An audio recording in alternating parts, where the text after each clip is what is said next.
আমি শ্রী রাজীব শাস্ত্রী, রাজীব রয় অ্যাস্ট্রোলজার চ্যানেলে আপনাদেরকে স্বাগত। আশা করি আপনারা ভালো আছেন। আপনারা জানেন সাপ্তাহিক রাশিফলের পাশাপাশি আমি মাসিক রাশিফলটা দিয়ে থাকি। আমি প্রতি মাসের মতো এই মাসে এসেছি সেপ্টেম্বর মাস সিংহ রাশি কেমন যাবে তার একটা আগাম আন্দাজ দেওয়ার জন্য।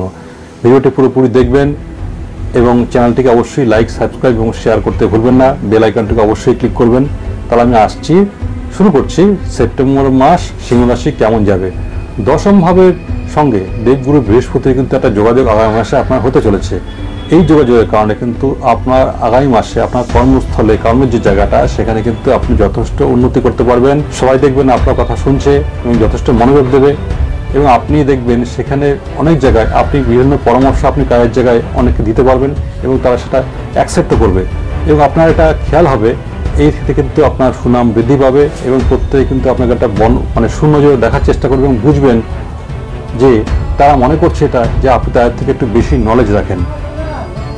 যদি এরকম কিছু পরিস্থিতি বিগত দিনে হয়ে থাকে তাহলে সেক্ষেত্রে কিন্তু বেতন বৃদ্ধির আগামী মাসে কিন্তু যেহেতু দেবগুরু বৃহস্পতির একটা যোগাযোগ আছে সেই কারণে কিন্তু আগামী মাসে কিন্তু আপনার বেতন বৃদ্ধি, দায়িত্ব বৃদ্ধি কিন্তু একটা যোগাযোগ থাকছেই। সুতরাং এটা কিন্তু আপনি অ্যাকসেপ্ট করুন এবং তাতে আপনার কর্মের জায়গাটা কিন্তু যথেষ্ট ভালোই হবে, সাবলীল হবে, আরও দৃঢ় হবে।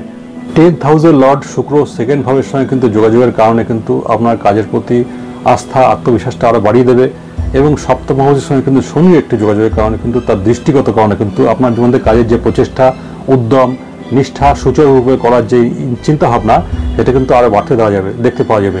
সুতরাং এই জায়গা থেকে সবটা মিলিয়ে বলা যায় আগামী মাসে কিন্তু আপনার কর্মজীবনটা সেপ্টেম্বর মাসে আপনার কর্মজীবনটা সব দিক দিয়ে খুব ভালো হতে চলেছে। এটা নিয়ে কোনো দ্বিমত কিন্তু থাকছে না। যারা ব্যবসার সঙ্গে যুক্ত, এক কথায় যারা ব্যবসায়ী, আগামী মাসটি কিন্তু তাদের জন্য কিন্তু কিছুটা মিশ্র ফল দেবে। সপ্তম ঘরের সঙ্গে কিন্তু শনি মহারাজের একটি যোগাযোগের কারণে কিন্তু এখানে আপনাদের ক্ষেত্রে কিন্তু কর্মজীবনের মতো এরকম হবে না, বরং এখানে কিন্তু কিছুটা উল্টো সমস্যা দেখা দেবে। কীরকম বাক বিতণ্ডার ক্ষেত্রে কিন্তু কঠিন কথাবার্তা, সেটা ঠিক, আপনি জানেন, আপনি ঠিকই বলছেন, ভুল কিছু বলছেন না, কিন্তু সেই কথাবার্তা প্রকাশের কারণে রূঢ় আচরণের জন্য কিন্তু সঠিক কথা সঠিকভাবে বলার জন্য কিন্তু আপনি অনেকের সঙ্গে কিন্তু একটা বাক বিতণ্ডা জড়িয়ে পড়তে পারেন এবং বাক বিতণ্ডা কিন্তু কখনোই ব্যবসার পক্ষে ভালো নয়, এটা আপনি জানেন।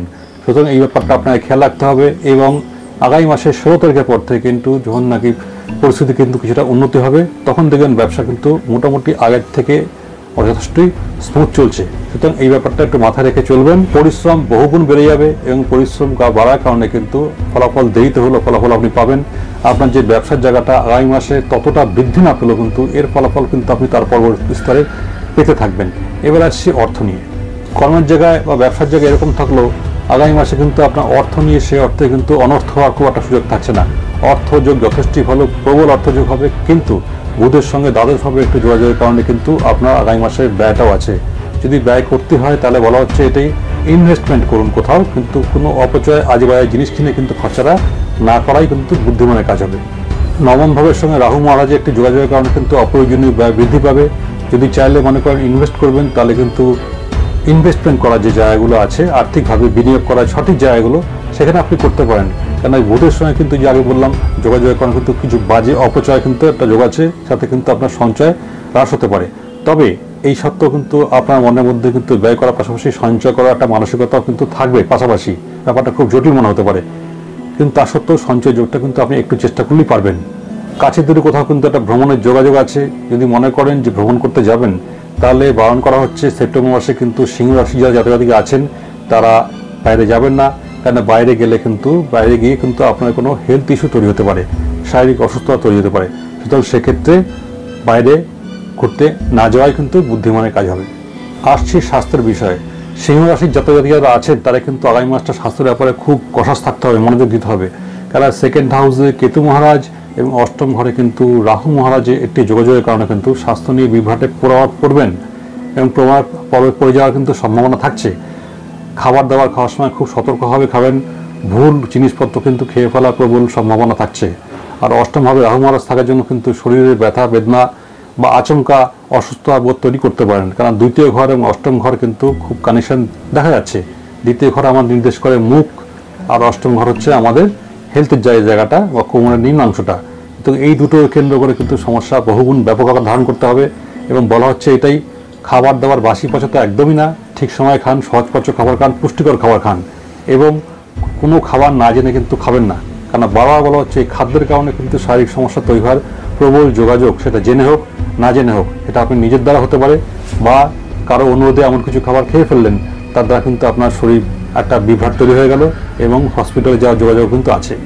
যদিও রবি গ্রহ আপনার যেহেতু লগ্নপতি, সেক্ষেত্রে উনি এই স্বাস্থ্যের ব্যাপারটা কিছুটা কন্ট্রোল দেওয়ার চেষ্টা করবেন, কিন্তু মাসের দ্বিতীয় দিকেও কিন্তু তিনি তারপরে দ্বিতীয় ঘরে চলে যাবেন, সেই জন্য কিন্তু সমস্যাটা খুব একটা কমবে এরকম ব্যাপার নেই।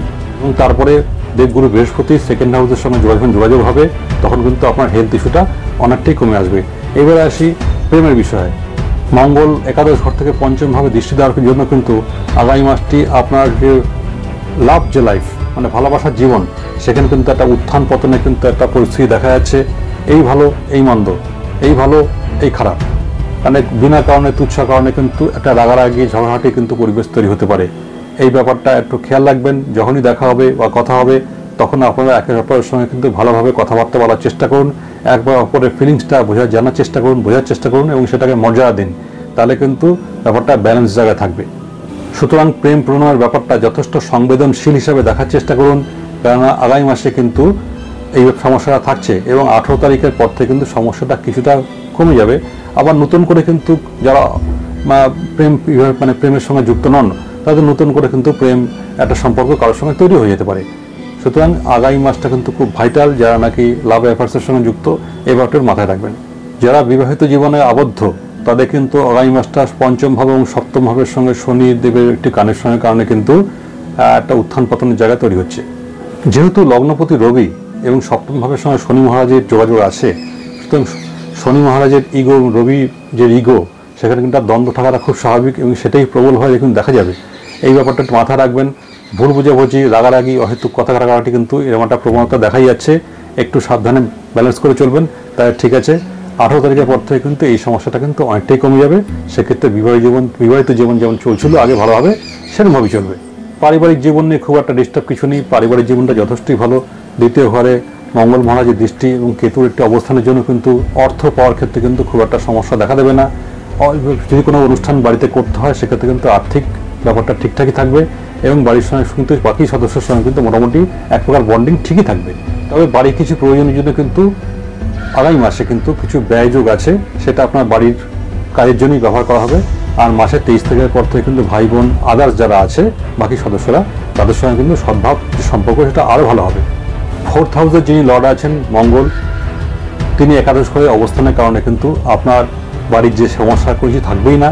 উল্টে দেখবেন অনায়াসে কিন্তু বেশ কিছু জিনিস যেটা আপনি আশা করেননি, অনায়াসে সেই জিনিসগুলো সংগ্রহ হচ্ছে। অর্থাৎ বাড়ির মধ্যে একটা ভালো সম্পর্ক সবার সঙ্গে এবং বাড়িতে সমৃদ্ধি, আনন্দ অনুষ্ঠান, এই সবটা মিলে কিন্তু বাড়ির সঙ্গে যারা অ্যাসোসিয়েটেড তাদের সঙ্গে কিন্তু খুব ভালো থাকবে সম্পর্কটা। এবং 23 তারিখের পর থেকে কিন্তু ভাই বোনদের সঙ্গে যে বন্ডিং ব্যাপারটা, সেটা আরও সুন্দর কম্প্যাক্ট হবে, মানে জিনিসটা একটা ভালো ঠিকঠাক জায়গায় থাকবে। তো এই ছিল বন্ধুরা সিংহ রাশি সেপ্টেম্বর মাস কেমন যাবে তার একটা আগাম আন্দাজ। যদি ভালো লাগে তাহলে অবশ্যই লাইক, শেয়ার এবং সাবস্ক্রাইব করে চ্যানেলটিকে এগিয়ে নিয়ে যাবেন। নমস্কার, ভালো থাকবেন।